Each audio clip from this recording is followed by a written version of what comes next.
Hi hello, കുഞ്ഞൻ്റെ കുഞ്ഞുവാണേ. ഇന്നാണെങ്കിൽ കുഞ്ഞൻ chicken കറി ഉണ്ടാക്കി. അപ്പോൾ ഞാൻ ഡ്യൂട്ടിയൊക്കെ കഴിഞ്ഞ് വന്നിട്ട് ആ ചിക്കൻ കറിയും അതിൻ്റെ കൂടെ ചമ്മന്തിപ്പൊടിയും തോളൂറിൻ്റെ വെളുത്തുള്ളി അച്ചാറൊക്കെ കൂട്ടി ഒരു പിടി അങ്ങ് ചോറ് കഴിച്ച് നോക്കി. കൊള്ളാം, അടിപൊളി അടിപൊളി ചിക്കൻ കറി. അപ്പോൾ കുഞ്ഞിനിതെങ്ങനെയാണ് ഉണ്ടാക്കിയെന്ന് നമുക്ക് കാണാം.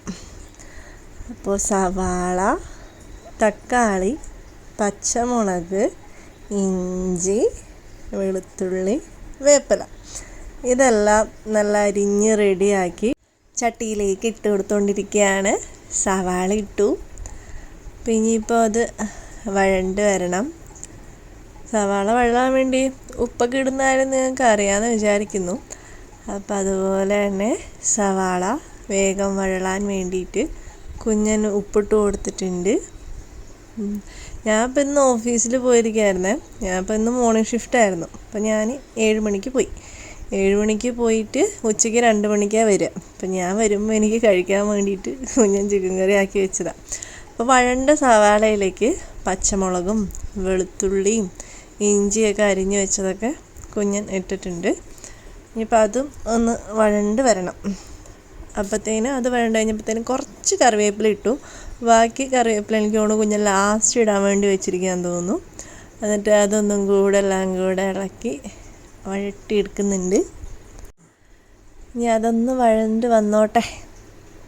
അത് വഴണ്ട് വന്നിട്ട് വേണം നമുക്കതിലേക്ക് പൊടികളൊക്കെ ഇട്ട് കൊടുക്കാൻ വേണ്ടിയിട്ട്. എനിക്ക് തോന്നുന്നു കുഞ്ഞൻ ഈ പൊടികളിൽ ചിക്കൻ മസാല ചേർത്തിട്ടില്ല എന്ന് തോന്നുന്നു, കാരണം അതിവിടെ ഇല്ല. അപ്പോൾ അതുകൊണ്ട് തന്നെ മഞ്ഞൾപ്പൊടി ലേശം ഇട്ട് കൊടുത്തിട്ടുണ്ട്. അതിന് ശേഷം മല്ലിപ്പൊടി, പിന്നീട് മുളക് പൊടി, പിന്നെ ഗരം മസാല, പിന്നെ കുറച്ച് കുരുമുളക് പൊടിയും കൂടി ഇട്ട് കൊടുക്കുന്നുണ്ട്. ഇതിനെല്ലാം ശേഷം നന്നായി ഇളക്കുന്നുണ്ട്. നന്നായിട്ട് ഇളക്കി യോജിപ്പിച്ച് കഴിഞ്ഞിട്ട് തക്കാളിയും കൂടി ഇട്ട് കൊടുക്കണം. അപ്പോൾ ദേ തക്കാളി ഇട്ട് കൊടുത്തിട്ടുണ്ട്. ഇനി അത് നന്നായിട്ട് വരണ്ട് വരണം. എന്നിട്ടാണ് നമ്മുടെ ചിക്കനും കാര്യങ്ങളൊക്കെ അതിലേക്ക് ഇടാൻ. ചിക്കനും കാര്യങ്ങളൊക്കെ ഇട്ടിട്ടുണ്ട്. അത് ഇനി നന്നായിട്ട് ഇളക്കി യോജിപ്പിക്കുന്നുണ്ട്. നമുക്കിതിലേക്ക് വെള്ളം ഒഴിക്കണം, പക്ഷേ വെള്ളം ഇപ്പോൾ ഒഴിക്കുന്നില്ല. നിങ്ങളും അങ്ങനെയൊക്കെ തന്നെയാണോ ചെയ്യാറ്? ചിക്കനിലെ വെള്ളം ആദ്യം ഇറങ്ങട്ടെ എന്ന് വിചാരിച്ചിട്ട് വെക്കാറുണ്ടോ, അതോ ആദ്യമേ വെള്ളമൊക്കെ ഒഴിക്കാറുണ്ടോ? നമ്മളിവിടെ ചെയ്യുന്നത് ചിക്കനിൽ നിന്നുള്ള വെള്ളം ഇറങ്ങാൻ വേണ്ടിയിട്ട് വെയിറ്റ് ചെയ്യും. അപ്പോൾ എനിക്ക് തോന്നുന്നു കുഞ്ഞൻ കുറച്ചും കൂടെ ഉപ്പിട്ട് കൊടുക്കുന്നുണ്ട്.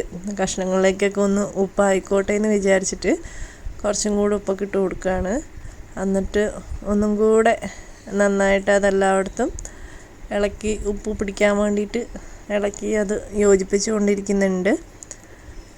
അത് കഴിഞ്ഞിട്ട് അതിൽ നിന്നുള്ള വെള്ളം ഇറങ്ങാൻ വേണ്ടി ഒരു പാത്രം കൊണ്ട് മൂടി വയ്ക്കുകയാണ്. ഇതാ കണ്ടോ, വെള്ളം ഇറങ്ങിയിട്ടുണ്ട്.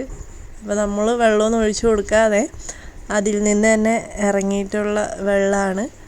അപ്പോൾ വെള്ളം ഇങ്ങനെ ഇറങ്ങിയിട്ട് വീണ്ടും അതൊന്നും കൂടെയൊക്കെ വെള്ളം ഇറങ്ങാൻ വേണ്ടിയിട്ട് കുറച്ചും കൂടെയൊക്കെ ഒന്ന് വെയിറ്റിംഗ് ആണ്. ഞാനെങ്ങനെയാണോ വയ്ക്കാറുള്ളത് ആ രീതിയിൽ തന്നെയാണ് കേട്ടോ കുഞ്ഞിനും ഇപ്പം വെച്ചുകൊണ്ടിരിക്കുന്നത്. അപ്പോൾ എന്താണെങ്കിലും നമുക്ക് നോക്കാം എങ്ങനെയാവുമെന്ന്. ഇതാ വീണ്ടും വെള്ളമൊഴിച്ച് കൊടുക്കാതെ തന്നെ അതിൽ നിന്ന് ഇത്രയും വെള്ളം ഇറങ്ങിയിട്ടുണ്ട് കേട്ടോ. അപ്പോൾ ഏകദേശം ഇതിൻ്റെ ഒരു ഫൈനൽ സ്റ്റേജ് ആയിട്ടുണ്ട്. അപ്പോൾ എന്തായാലും ഇത്രയും വെള്ളം പോരല്ലോ, അല്ലെങ്കിൽ ഇത്രയും ചാറ് പോരല്ലോ. അപ്പോൾ അതുകൊണ്ട് കുഞ്ഞിനതിലേക്ക് അടുത്ത സ്റ്റെപ്പായിട്ട് വെള്ളം ഒഴിച്ചു കൊടുക്കാൻ പോവാണ്. 1 കപ്പ് വെള്ളം ഒഴിക്കുന്നുണ്ട്. വെള്ളം ഒഴിച്ചു കൊടുത്തതിന് ശേഷം വീണ്ടും ഇളക്കിക്കൊണ്ടിരിക്കുകയാണ്. ഇളക്കി നല്ല അടിപൊളിയായിട്ട് വരണ്ടേ, അപ്പം അതിന് വേണ്ടിയിട്ട് ഇളക്കി യോജിപ്പിക്കുകയാണ്. മൂടി വയ്ക്കുന്നു. മൂടി വെച്ച് കഴിഞ്ഞിട്ട് കുറച്ച് നേരം കൂടെ കഴിഞ്ഞിട്ട് വീണ്ടും ചിക്കനിലെ വെള്ളവും നമ്മൾ ഒഴിച്ചു കൊടുത്ത വെള്ളവും എല്ലാം കൂടെ നന്നായിട്ട് യോജിച്ച് കഴിഞ്ഞിട്ട് ആ മാറ്റി വെച്ചിരുന്ന കറിവേപ്പില കുഞ്ഞിനിട്ട് കൊടുത്തു. അപ്പം സെറ്റ്.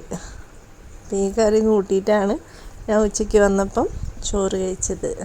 ബൈ.